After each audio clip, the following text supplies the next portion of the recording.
Alright, listen up. I don't know what your problem is. Tossing and turning like a ship in a storm. Frankly speaking, it's getting annoying to watch you just sigh and huff on the sofa. I imagine that your endless hours of TikTok scrolling and Netflixing would have you more settled. But look at you. You can't even catch a wink. Talk with you. What? Look, I may be a lawyer, but I'm not here to coddle you. Life is tough, and sometimes you need to toughen up with it. Ever heard of the ancient Greeks? Yeah, those toga-wearing philosophers who had a thing or two to say about life, unlike your pitiful attempt at counting sheep.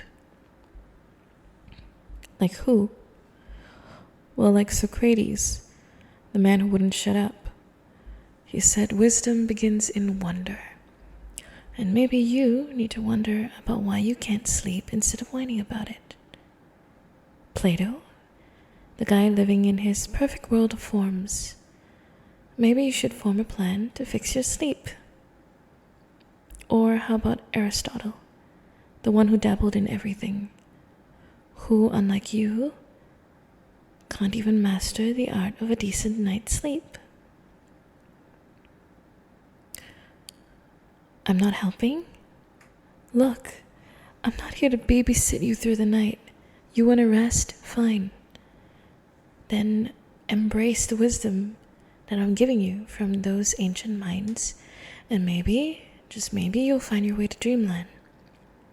Now quit your whining, close your eyes, and let the ancient Greeks do what you clearly can't. Enlighten you enough to knock you out. Look, I gave a lecture recently at the Vasilikos Royal Academy called A Contemplation of Ancient Wisdom in a TikTok Era. Basically, I shared about how the thinkers of old had ideas and concepts that transcends the sands of time and still finds resonance in our modern technological era. Philosophical musings of the ancient Greeks with their profound insights into nature of existence, morality, and governance continue to echo through the corridors of history, offering us timeless lessons that are surprisingly relevant to the challenges and opportunities of our technological age. I began with Socrates, who is the relentless questioner, who believed that wisdom begins in wonder, like I said earlier, and in an era dominated by innovation and the pursuit of knowledge, we can very much draw parallels to Socratic inquiry. In our technological pursuits, we shouldn't forget that the wonder that sparked our curiosity should be the place where we find the seeds of innovation and progress for whatever else lies ahead. Moving on, I went on to speak about Plato, the idealist, who envisioned a realm of perfect forms as we navigate through digital landscapes and virtual realms of this highly advanced age. I tried to draw the allegory presented by Plato of, the cave, and how it takes on a new significance. Are we content with mere shadows on the wall, or do we strive to understand the essence of the forms that shape our digital reality?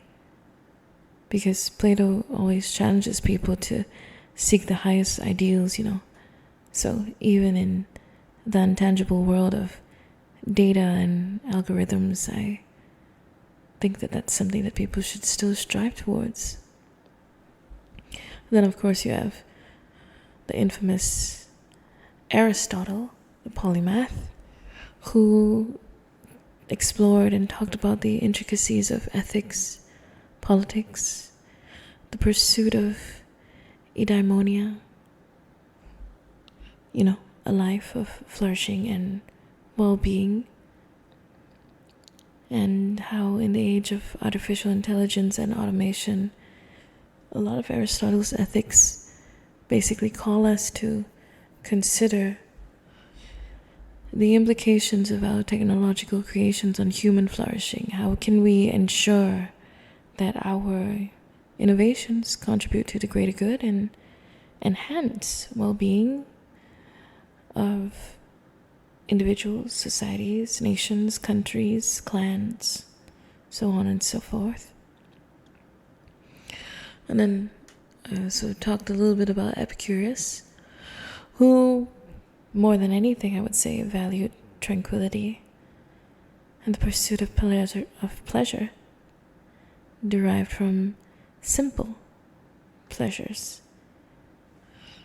Because in the midst of our very hyper-connected, technology-driven lives, Epicurean wisdom encourages us to find balance and seek genuine joy in the midst of all of the digital noise. Can we supply the principle of minimalism to our technological consumption, fostering a more mindful and intentional relationship with our devices? And then lastly, the Stoics, with figures like Seneca and Epictetus, and they always taught about the virtues of resilience and self-discipline and acceptance and what is beyond our control.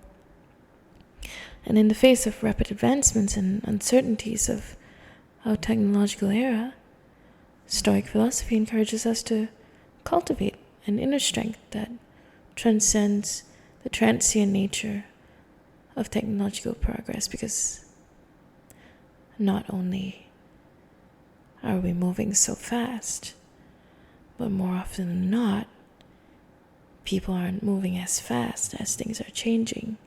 So there's this widening gap unless people would deal with inner character that must match up with the speed of progress. And then I talked about navigating through the complexities of our modern world and how we shouldn't forget of the pretty much enduring relevance of these ancient philosophical ideals. The wisdom of the Greeks invites people to reflect on the more ethical dimensions of technology, AI, advancements, innovation. It basically calling for people to step forward with a sense of wonder and to strive for not just integration of technology into the fabric of society and humanity itself, but to do it in a harmonious and a balanced way.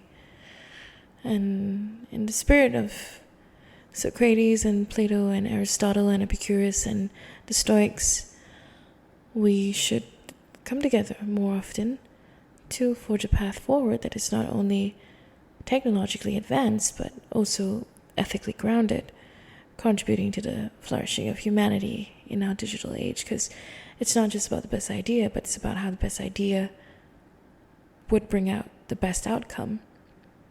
Because the best outcome would be for everybody to have a fair, equal, and safe chance at getting what they need and deserve, and possibly even want. Well, it seems like the depth of this topic has lulled you into a more sleepy mode. Good. Excellent. Just what I expected. No, keep them closed. Try to let these ideas stew and marinate in your mind, and hopefully you'll wake up a little smarter than before, and instead of scrolling through TikTok or trying to watch Netflix to fall asleep, maybe you would be more inclined to listen to an audiobook about these sort of topics and educate yourself a little bit. Because, maybe you'll wake up in the morning a little smarter than before. You can thank me later. I just hope that when you talk with me over coffee, you're not gonna sound like a Gen Z millennial with a potato filter talking about rainbows and pronouns. Yes, I'm not insulting you. I'm only saying that you can do better. And you should. I'm gonna go back to work now, and you're gonna sleep. Good night.